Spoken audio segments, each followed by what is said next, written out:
My colleagues on the other side of the aisle and the president and the climate czar, or whatever the heck his title is, John Kerry, can go fly around the world in jets, devastating the American economy and devastating the American way of life, devastating our national security for fake hummingbirds and fake unicorns. We're voting to let government funding expire on December 16, just days before dozens of Democrats are fired by the voters on November 8.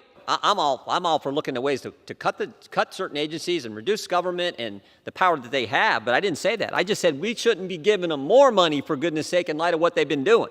Only 10 House Republicans voted to keep the government open through December 16th. They're worried that Democrats will pass important legislation directly before the elections, something their party had zero problem doing before the 2020 election, where they helped confirm Trump's SCOTUS pick, Amy Coney Barrett. In a lame duck Congress, which my colleagues on this side of the aisle know full well means it empowers my colleagues on that side of the aisle to continue to stick it to the American people with their radical leftist policies, undermining their way of life. You can hear all of the people in America crying big crocodile tears over the possibility that the federal government might not have its lights on Saturday morning. But before this Congress adjourns and new courageous conservatives are sworn in, Congress wants to stick it to the American people one more time.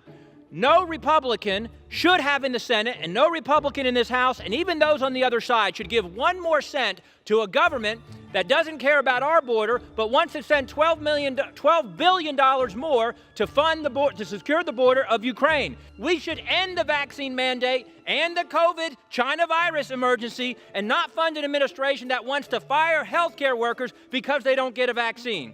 All Republicans should oppose this CR, not give one more vote for one more cent for this tyrannical government.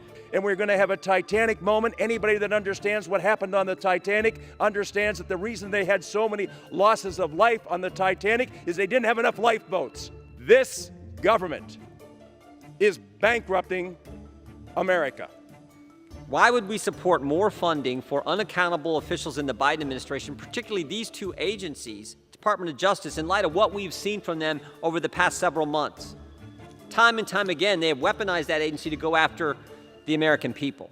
That there's something that responsibility calls you to do: save lives. This CR indicates that we will not shut the government down in the face of disasters around the world. We'll not freeze out low-income families by not providing them with the home energy assistance program.